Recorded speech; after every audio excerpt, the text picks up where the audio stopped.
church, we've returned to the book of Acts, which tells the story of the birth and the expansion of the church, following Jesus' death and his resurrection and his ascension. And the story that we're going to see unfold in the next couple of months is really thrilling, it's dramatic, it's exciting, because we've reached a part of Acts which is all about adventure. It's about innovation, it's about risk. When the risen Jesus left his disciples at the start of Acts, he gave them a promise and a task mixed together. Here's what Jesus said. He said, "But you will receive power when the Holy Spirit's come upon you, and you will be my witnesses in Jerusalem and in all Judea and Samaria and to the ends of the earth." The message of Jesus was to leave Jerusalem. It was to cross boundaries, cultural boundaries, ethnic boundaries, and geographical boundaries. And the point of Acts that we're in at the moment is it's almost like we're teetering on the edge of this great precipice where we're going to dive down into this exciting moment of risk and adventure and innovation. It's almost like we're on a roller coaster right at the top. Maybe you've never thought about church quite like that, like it's been right at the top of a roller coaster. I don't think I'm over-promising for the months ahead.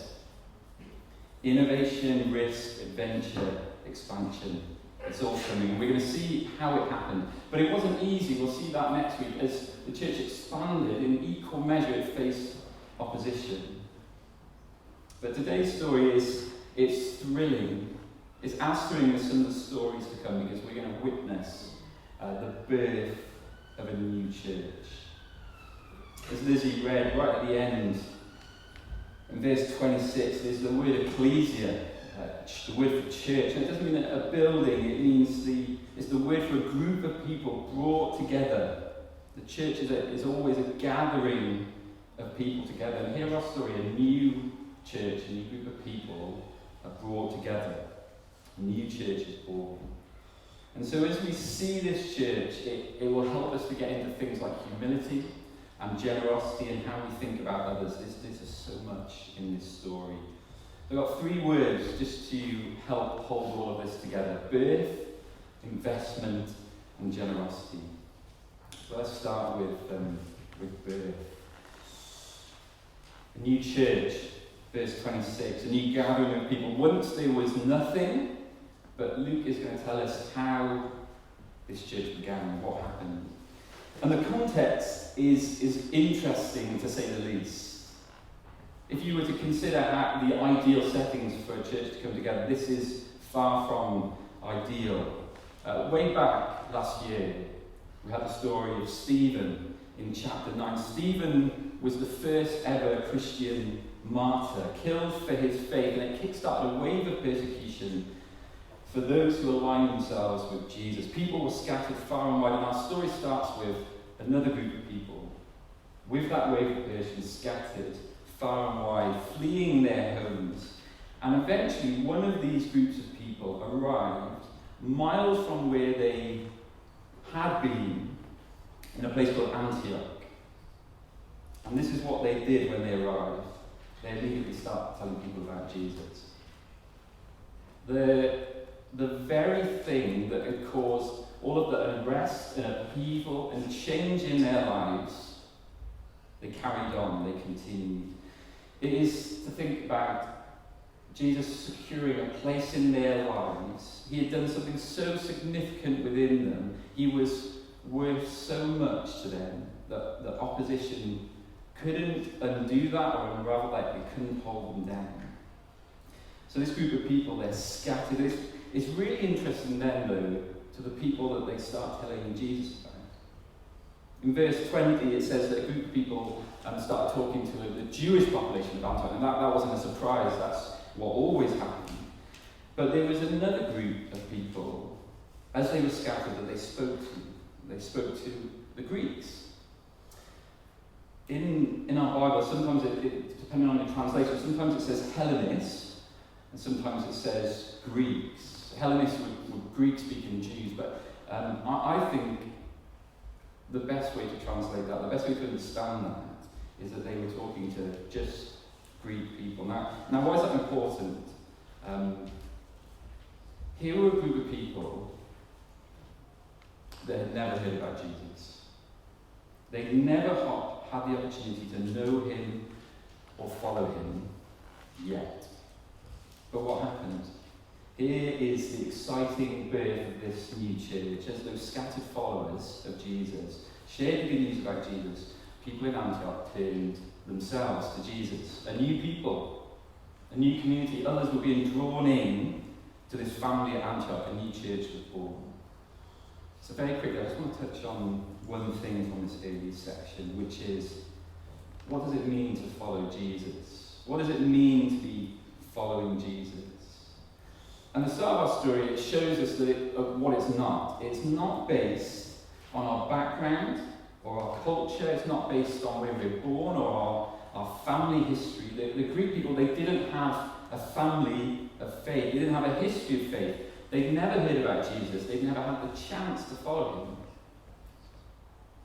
But if it's not based on our background, if it's not based on our place of birth or our history, what does it mean to follow Jesus? And Luke uses a very interesting phrase. Verse 21. And we're told about Jesus in verse 21. The Greek people believed and turned to the Lord. They turned to the Lord. It is a strange phrase. To begin following Jesus means a reorientation of our lives needs to take place. Something has to happen. A redirection, a change of course, a change of course of travel. Jesus needs to do something in our lives. It is to turn away from one thing, one way of being, one way of living, and then to turn to Jesus. To turn to the Lord. Lord is a significant name for Jesus. It has connotations of the ruler of your life, or the master, or the authority in your life. It is to see a thing or a person as the most precious thing in your life, most worthy of your life's effort and your praise. Now, this Greek population, they would have had many lords. Now, they probably didn't think of it like that. Maybe it was their great money. Antioch was a great city. Maybe it was their intelligence, the great philosophers, and the discussion that took place there. Maybe it was indulgence of all the great things in that great city. The lords or gods or masters or rulers of any different culture can be very different. It might be, for us, that it's comfort or money or family or reputation, almost anything it could be. To turn to the Lord is to look differently on your past and your present. It is for Jesus to turn us around. It means many things, but one thing it means is to leave behind what you have lived for, what you've loved and based your life on. To turn from those things and to turn to Jesus as the true ruler or authority or foundation from which you're going to build your life on. And then at the end of verse 26, right near the very end of our passage, Luke, speaking about those people who had their lives turned around by Jesus, he says something really interesting. He says, and in Antioch, the disciples were first called Christians. We might have a whole different idea of what the word Christian means, depending on where we're from or our upbringing. But this was the very first time that this word had been used. And it was probably used by others. It wasn't used by this group of people. It was used by other people in Antioch to describe this group of people who'd had their lives changed by Jesus. Maybe it was affectionate. It was probably mocking. They were first called Christians because as others looked on their life, what they spoke about and what they stood for, whether it was affectionate or ridicule, they saw these people as Christ people. They were all about Christ. To understand their life was all about Christ, and so that's how people understood them. These were Christ people, these were Christians. And these people had been drawn together in a new community. The scattered people and the people of Antioch, out of nothing, a church had been born. So what happened next? The church is born. We see some really interesting things in our passage.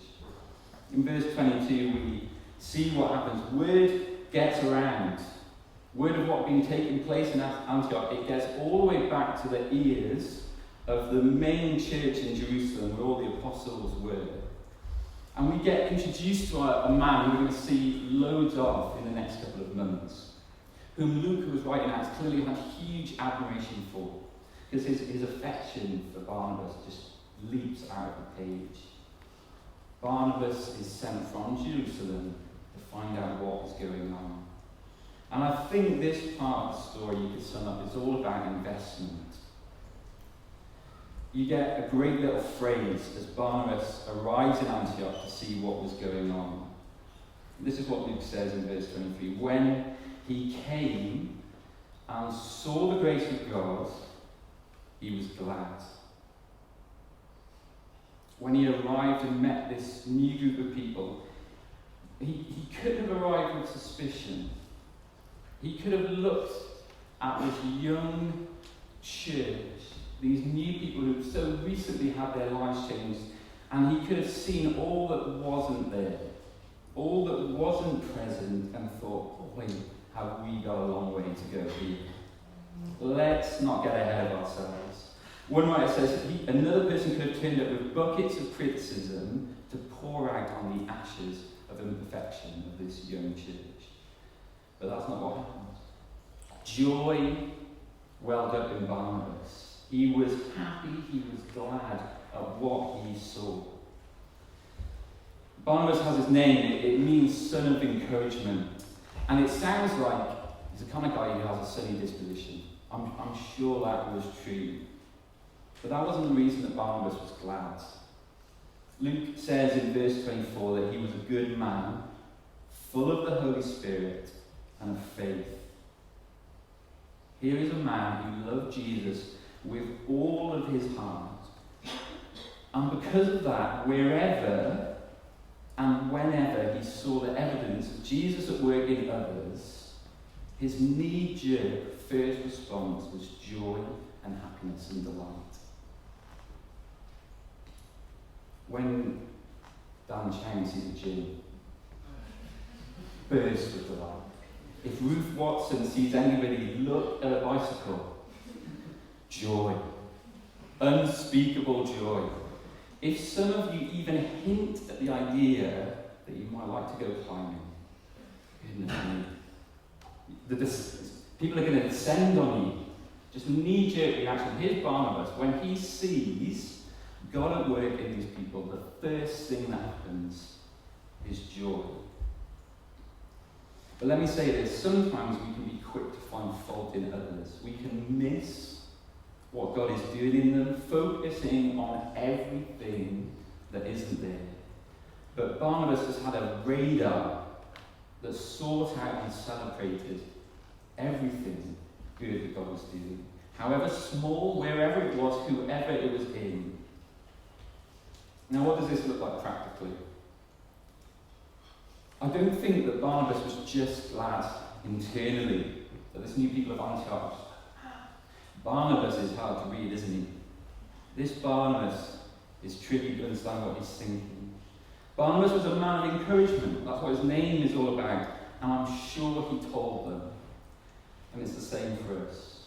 When we see God at work in the lives of people, what are we to do? We're to share our joy. We're to verbalise it. Because sometimes in my mind I think, well, surely they know. Surely they know and they can see for themselves that God is at work in them. Surely it's obvious to them, but that's not always the case. Barnabas was glad. He took great pleasure in seeing God at work wherever and whoever God was at work in. Barnabas was delighted, but that wasn't enough for Barnabas. He understood the moment that he was in. There was more to be done. Here is a young church full of people who've just come to know Jesus. It's like that they were a little shoot breaking out of the ground. And Barnabas wanted that church to grow. He wanted those people to grow and to flourish and to move from strength to strength. So here's what he does. He pulls up his sleeves and he says, I've got work to do. And boy, am I glad to be involved here. So what verse 23 says about what Barnabas does. When he came and he saw the grace of God, he was glad.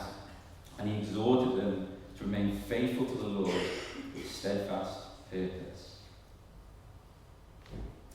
Barnabas invested himself in these new people. When he saw the embers of faith and grace at work in their lives, he fanned them to flame.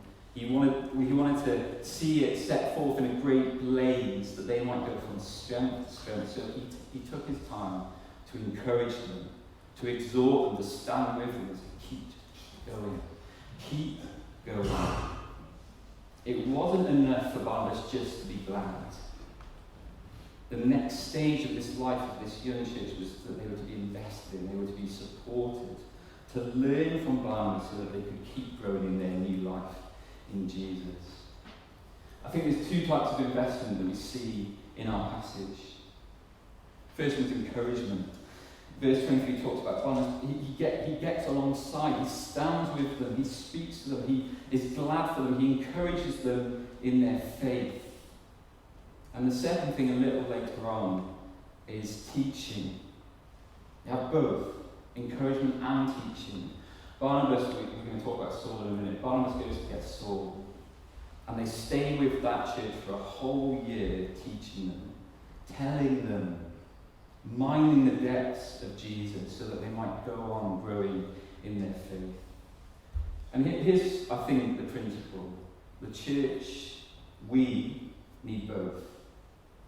You need both encouragement. You need people who walk with you, spur you on, being glad in you, standing with you when you're suffering, and you need people to teach and to invest in that way. We need people who can help us explore faith. I wonder if there's a couple of ways I can apply this practically. Maybe you have questions. Maybe you read your Bible and this doesn't quite make sense. If you have people in your life, in the church, if God has brought them into your life like he brought these scattered Christians into the life of the people in Antioch, press into that. Bring your questions, benefit from loads of people in the church family who can help you answer those questions. But sometimes we need people, not just to teach us, we need people just to stand with us, to encourage us, to spur us on.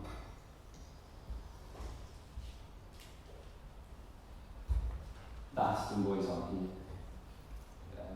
Elijah isn't here. Araya and Olivia are here. Samuel. We would absolutely, I don't know if I'm missing anybody, I'm sorry if I've missed something.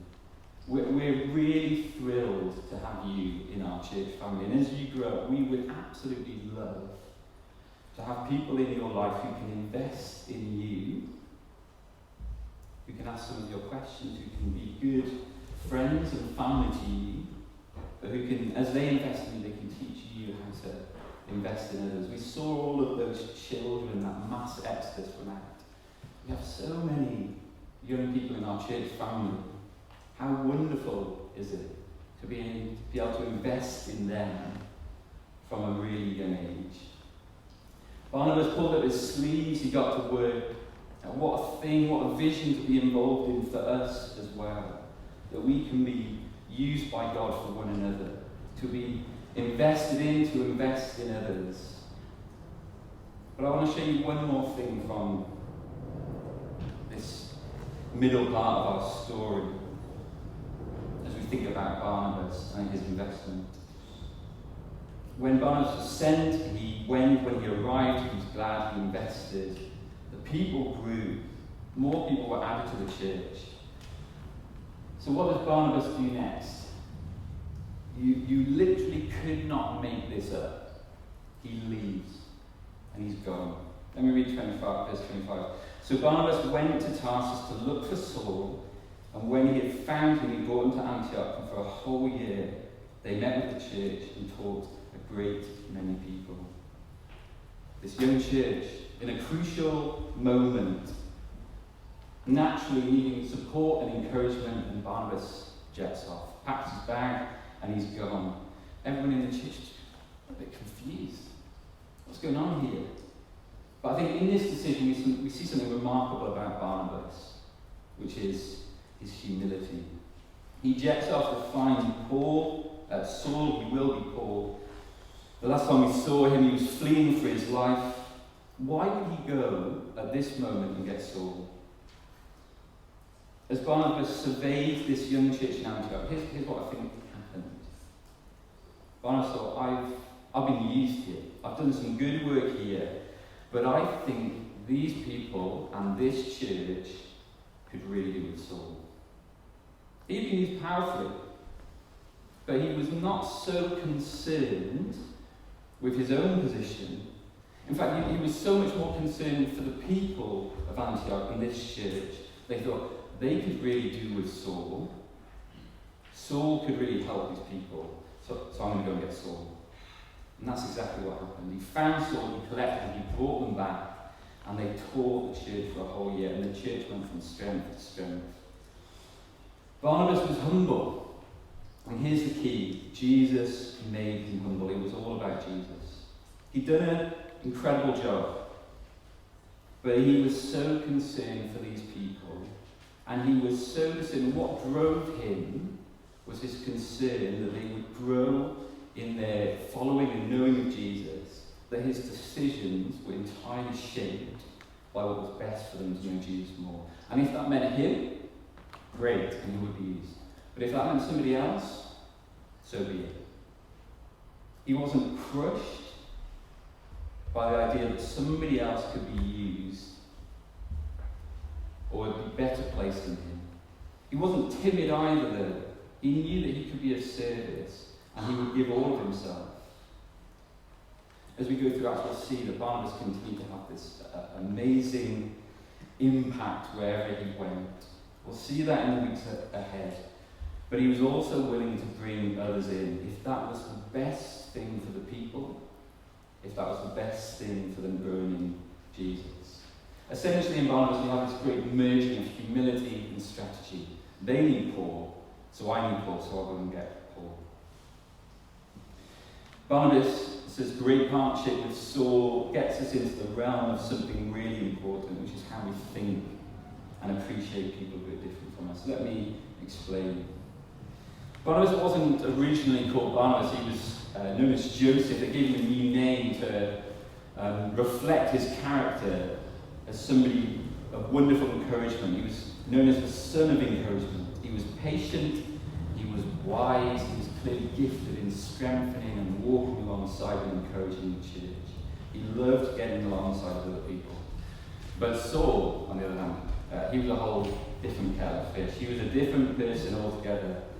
John Piper, a writer and pastor from America, describes Saul in comparison to Barnabas, son of encouragement, and a son of thunder.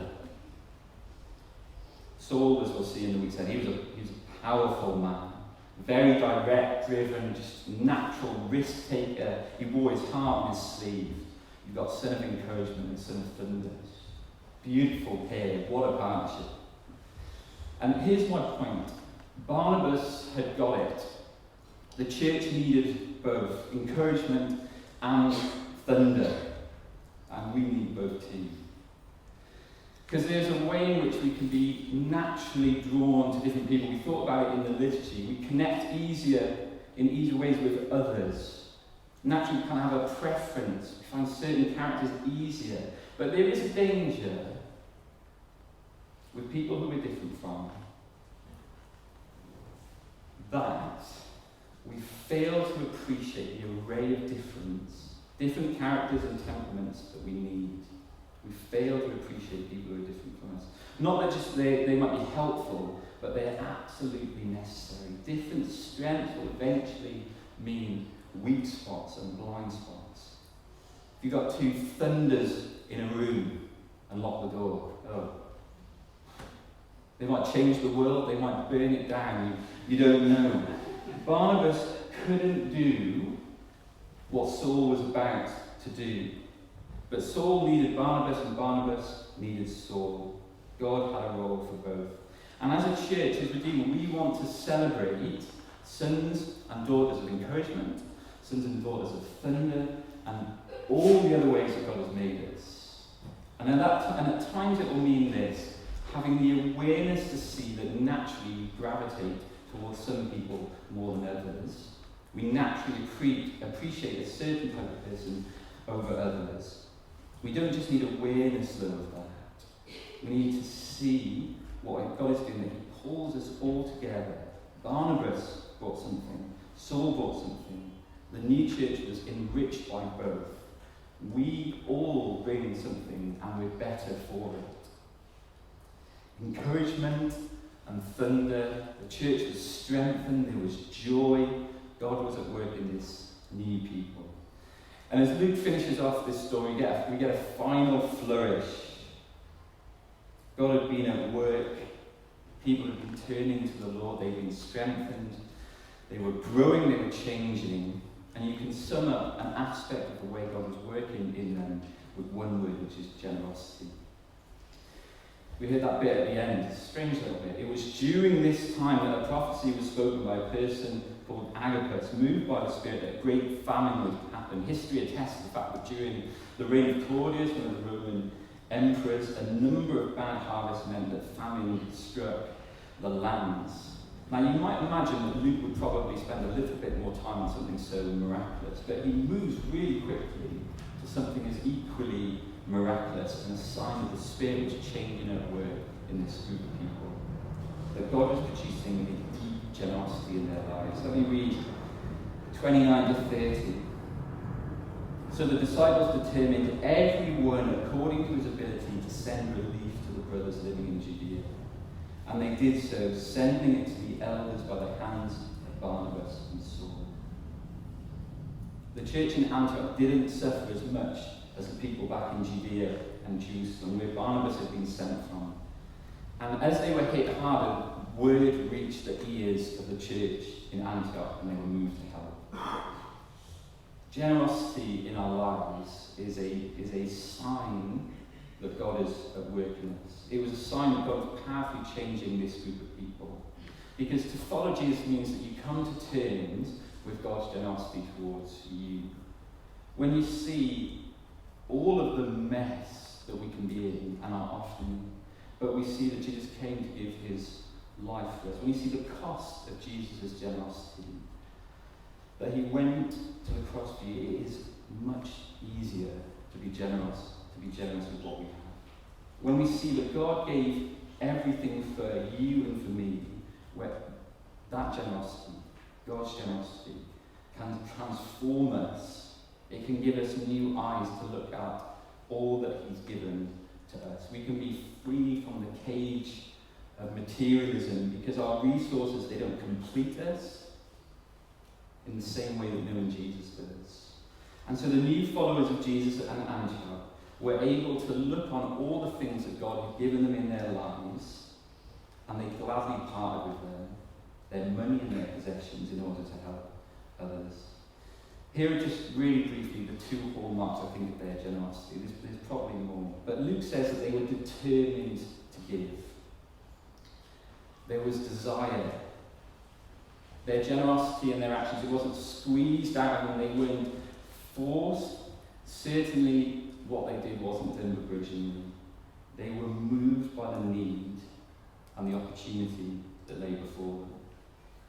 And then Luke says something wonderful, that everyone gave according to their ability. And this is great, because it wasn't that everybody in the church in Antioch was rich with money or time or possessions, but each person, in light of their own circumstances, with effort, they gave that relief might be sent to the church in Jerusalem. Let me draw this to a close. At every moment in this story, God is at work. He's at work as in his plan as people are scattered far and wide. He's at work as he draws people back to himself, as people turn to the Lord. He's at work as he sends Barnabas, and we see his investment and his humility and his encouragement. He's at work as he makes us different to his people of encouragement and thunder and everything else. And he is at work changing the values and priorities of these people that they may be generous every step of the way. God is at work. Let me, in light of that, just finish by praying for us. Heavenly Father, this is a rich story. There is so much here. We're so thankful for a story where we see you at work. Thank you for all of the different things where we can see you changing your people, your great plan to have churches across the globe. And we pray as we see just the risk and the innovation and the adventure that comes next, that we just be thrilled by you sending your people out. Keep changing us. Would you just grip us again at the wonder of Jesus? And Lord, we pray by your Spirit that you might make us people who are humble, who would draw others in, who would call others when we see that they're better at things than us, that we might be a generous people, that we might see our church built up, an encouragement that we might walk with each other. There's so much goodness to following you. There's so much richness to our life in following you together, and I pray you would just grow us more and more in those things. Amen.